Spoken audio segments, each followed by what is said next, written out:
President of the United States.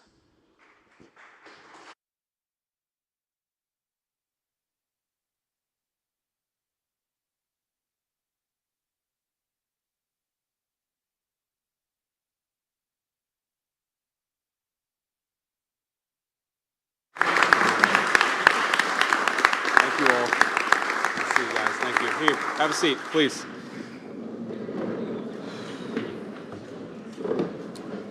Well, good morning, everybody. It's good to see you all. And we are here to kick off what has, at this point, been an informal effort, which is working with Congress to help us combat fraud. So as you know, when the President of the United States started the Fraud Task Force and really set the federal government to taking a whole-of-government approach to the anti-fraud issue, that was mainly an administrative thing. That was something we were working with our colleagues at H&HS, at DOJ, at all of the various agencies of the federal government in trying to root out fraud. And I'd remind all of you and remind the American people and remind what these congressmen and senators don't need reminding, which is that fraud is really a dual victim crime. The most obvious victim, of course, is the American taxpayer, who has their hard-earned tax dollars stolen from them to enrich people who are violating our laws and taking advantage of our country.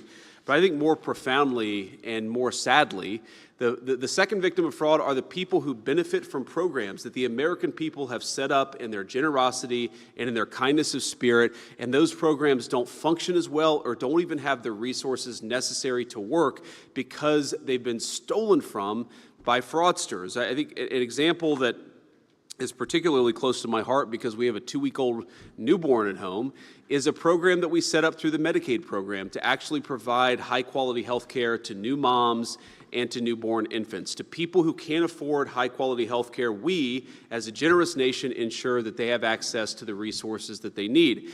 And yet, we have, working with DOJ and others, we have identified, prosecuted a number of cases of people where they have taken from this program, not provided an ounce of service to a new mom or a young baby, and enriched themselves by literally taking money from the medical care of newborn infants. This is despicable behavior, and it's something that we've allowed to go on for too long in the United States of America. I'm very proud that you could not just look at these sort of qualitative stories about what's going on, but we can actually measure the success of the Fraud Task Force. Working with Andrew Ferguson and with Steve Miller, two of the great all-stars of the Trump administration, we have been able to identify $230 billion of fraud just since the Fraud Task Force was set up, and that's frankly by conservatively estimating it. Andrew and I had a meeting in my office last week, and he said, do you want to estimate it conservatively or do you want to estimate it aggressively? And I said, well, I kind of want to estimate it aggressively, but then all you people will criticize us. So let's estimate it conservatively so that we can give the American people the most rock-solid explanation of how this task force is working to protect their money. We've been able to stop $56 billion in fraudulent payments that would have otherwise gone to fraudsters rather than to the people who need them. And in the process, we've saved, obviously, the American people a lot of money. But as much as we've done and as much as we've had great successes, and this brings me to my final point before I kick it over to Andrew, this effort will fundamentally always have a limitation unless our colleagues in the House and the Senate are working with us.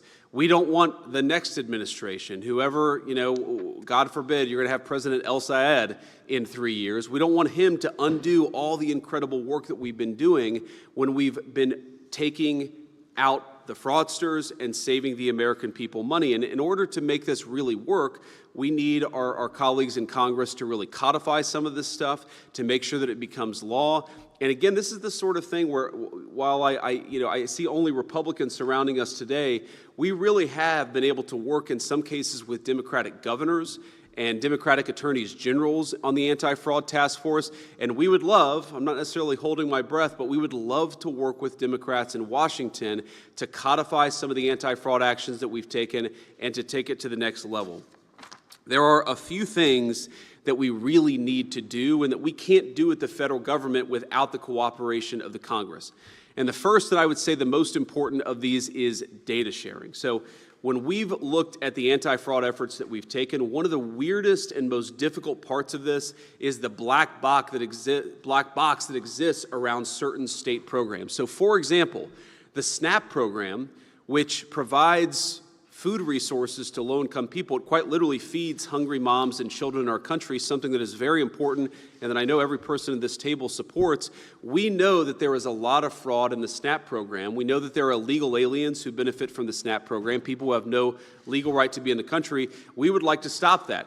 But I think the American people would be shocked to learn, because I was certainly shocked when I learned it a few months ago, that when we send tax dollars to the states to administer the SNAP program, we have no visibility into who is ultimately getting those benefits. In other words, if the state of California gives those food stamp benefits to an illegal alien, to a violent criminal, the federal government has no visibility, and sometimes the states themselves have no visibility. So we need to work with Congress, and we need some legislation that would actually force some data sharing between the state governments and the federal governments. We need to know where your tax dollars are going. And if the state of California or the state of New York isn't going to tell us, we need Congress to force them to tell us. And I think that's the first and most important thing that we would like to do. The second is that we would like to see stiffer penalties for fraudsters. One of the things I said at the very beginning of the task force is that I was shocked by how often we would just let low-level fraud go. Like $1 million of fraud, that's a lot of money. A person who had enriched themselves to the tune of $1 million, sometimes we wouldn't even prosecute this stuff. And even when we do prosecute it, we are limited by the penalties applied. The most important thing that we can do in prosecuting fraud is to make sure that the people who engage in fraud actually suffer some real penalties. And so we would love to work with all of you and see some stiffer penalties for the people that we're successfully prosecuting. We are throwing a lot of people behind bars, but we're limited by in some ways, by the statutes that exist. We'd like to change those statutes and actually make it harder for people to commit fraud and make sure that when they do commit fraud, they go to jail, and they go to jail for a long time. And finally, we need a little bit of money, not a lot of money, and frankly, we're saving way more money than we're taking in, but the Fraud Task Force, it involves every single agency of the federal government. Every single cabinet secretary has been great, and I want to give a special shout out to some of our all-stars, Bobby Kennedy at H&HS, Kelly Loeffler at SBA, Brooke at the Department of Agriculture. We've really had a whole of government. Our soon-to-be new Attorney General, Todd Blanche, has just been amazing to work with, and I know other people will say more about that.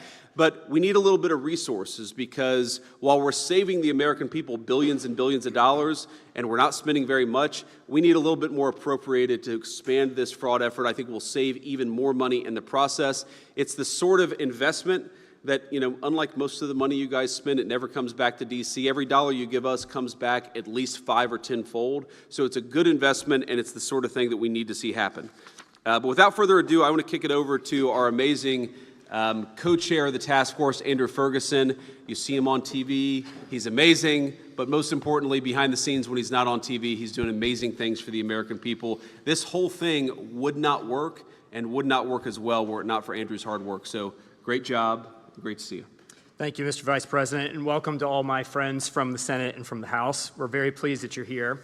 I want to thank President Trump for creating this task force and assembling us here today. He is the first president in American history to take this fraud issue, which is an existential crisis for the American Republic, seriously, and none of this would have been possible without him. And second, the Vice President. The only way to confront fraud through the whole federal government is to have the guy that sits atop the rest of the federal government in charge of it. Nothing that this task force has accomplished, and the Vice President just read a lot of the amazing accomplishments of the task force, the whole federal government, is possible without the leadership of the Vice President of the United States. Fraud is not just about the numbers. We hear about the big numbers, we just heard them today, but fraud hurts real people. It hurts all of us by taking our hard-earned money out of our pockets and putting it into the hands of the most reprehensible people in this country. And second, it hurts real people in specific physical ways. The best example I have of this involves skin substitutes.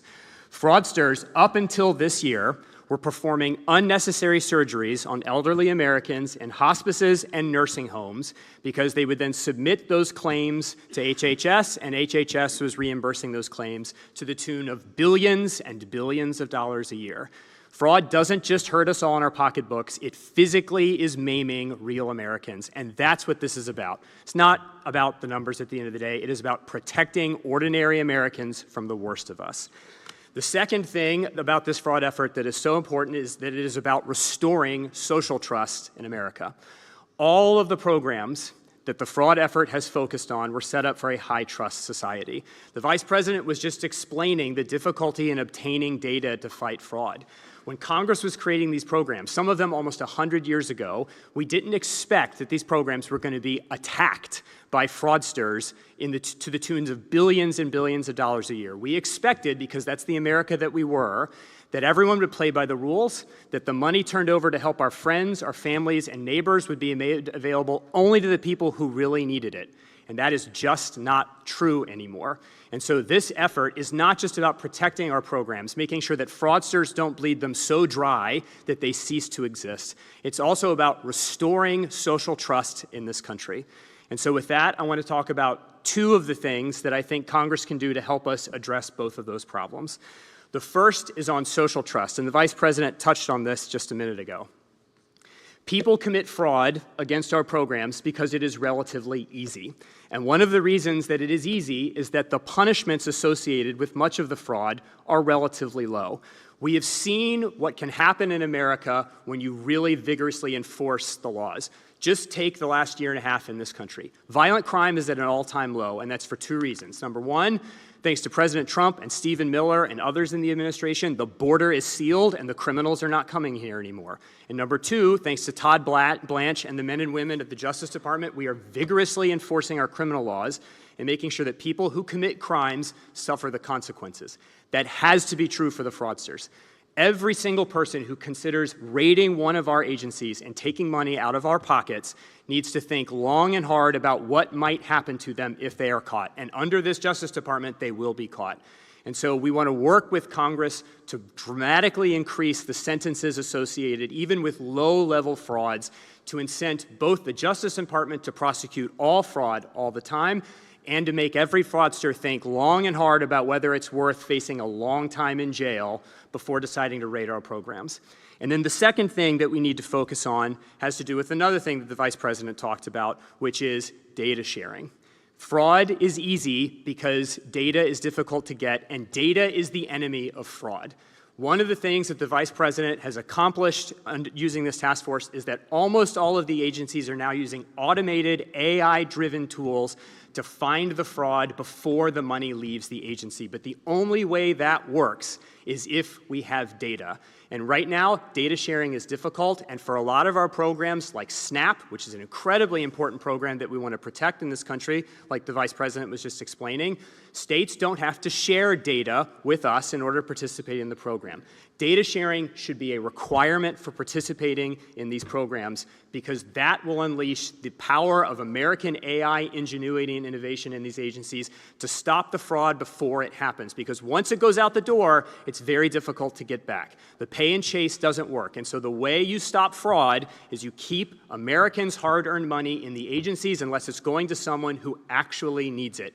And for that, we need data. We need data to make sure fraudsters don't get it, non-citizens don't get it, and the only way for that to happen is if we have data. And the easiest way for that to happen is not through rulemakings, it's not through guidance, it's Congress stepping up and saying, if you want to participate in these programs, if you want access to American taxpayer dollars, you have to share data so that we can fight fraud. And any state who doesn't want to share data, we should learn a lot about the leadership of that state. If they want to protect fraud more than they want to protect ordinary Americans, something really rotten is happening in that state.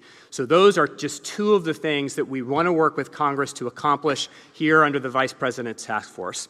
And with that, I'll turn it over to Stephen Miller.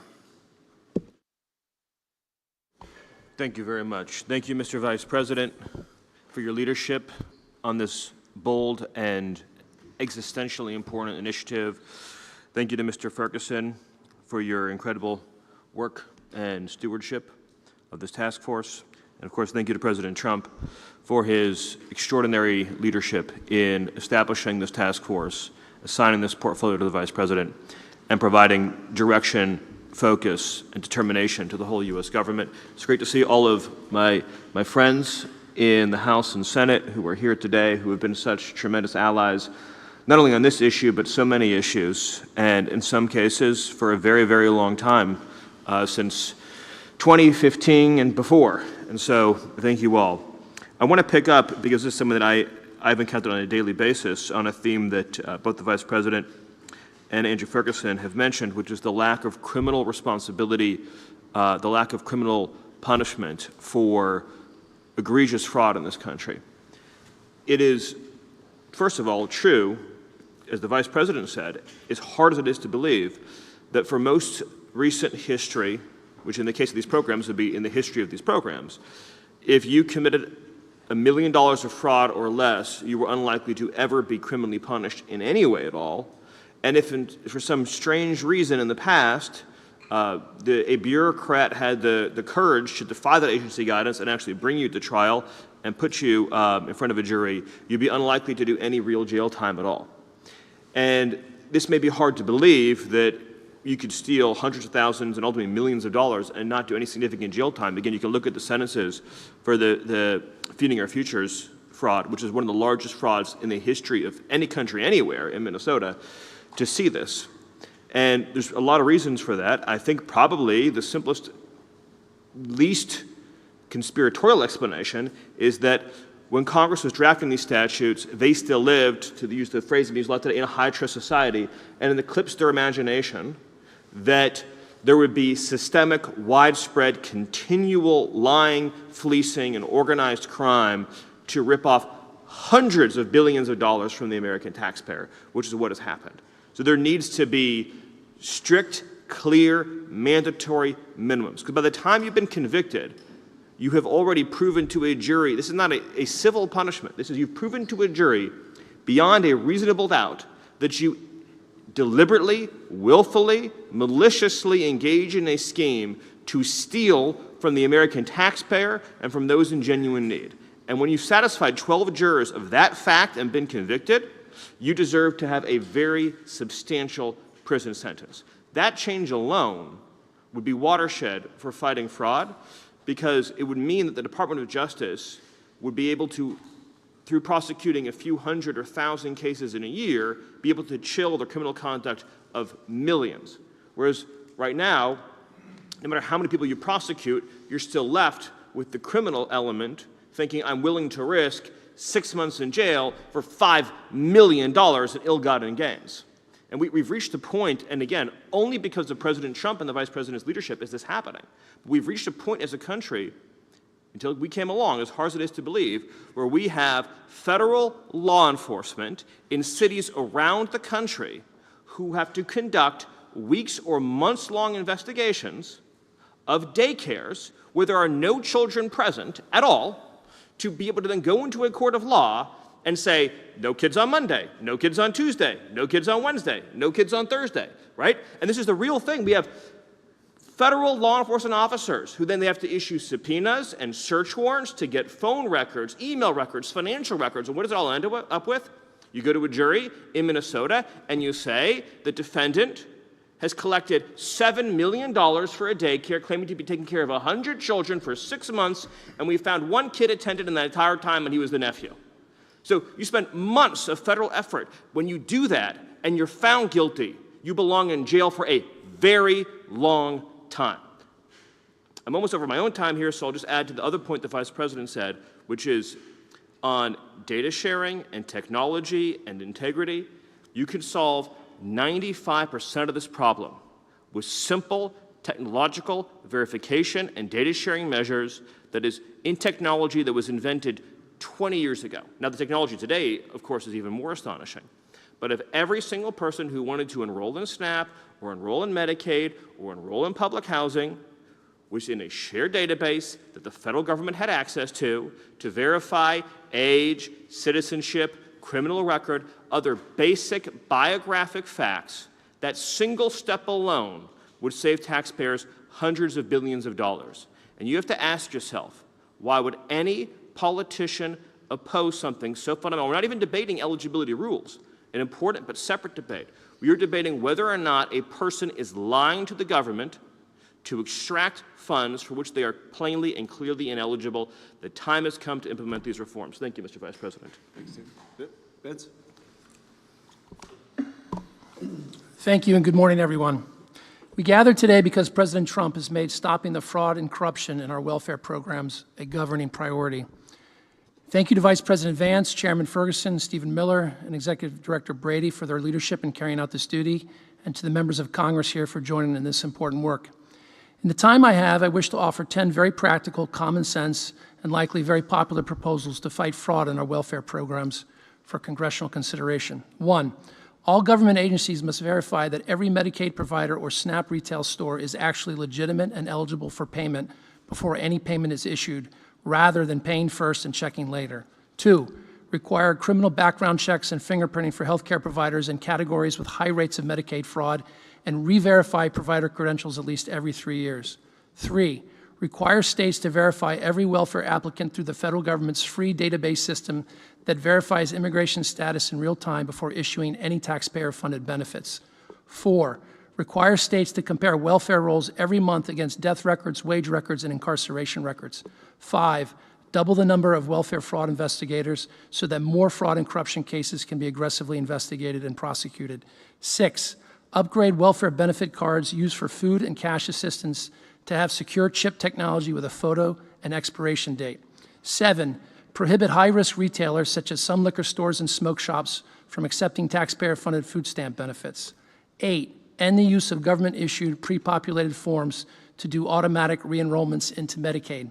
9, eliminate so-called self-attestation, which allows applicants to simply report their own income and household information on welfare applications without providing documentation, and instead requiring proof of income and eligibility before benefits are approved.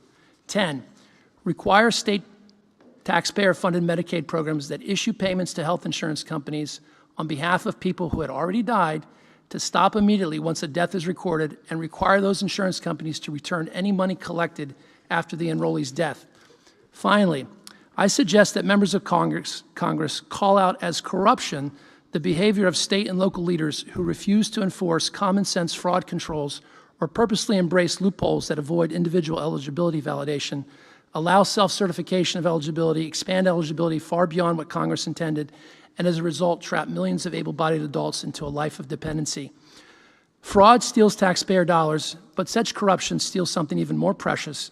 It steals the blessings and benefits of work. The greater injustice is not stealing money from taxpayers. It is taking purpose from another human being and diverting resources from the truly needy. Every year an able-bodied person spends trapped in unnecessary dependency is a year not spent developing skills, earning promotions, providing for a family, serving a community, or discovering what they are capable of becoming. This corruption fraud occurs when public officials knowingly tolerate or design systems that deny people the benefits and blessings of work because dependency serves personal, political, or institutional interests. Whenever public officials knowingly preserve systems that deny able-bodied Americans the blessings of work, whenever they choose to look away because dependency serves such interests, people suffer, not because they lack talent, not because they lack dignity, but because those entrusted with public authority failed to act. Our responsibility is to root out fraud and corruption in our welfare systems, send people to jail who steal benefits, and make it impossible for public officials to escape their responsibility to establish systems of accountability and program integrity so that more Americans will realize the benefits and blessings of work. Thank you. Great. Well, thank you, Vince, and thanks to everybody else for being here. We're now going to have a conversation about exactly how we can better work together, about how we can advance some of these legislative priorities. But we're going to do that conversation without 100 cameras in the room. So to the press, thank you for being here. We'll see you soon.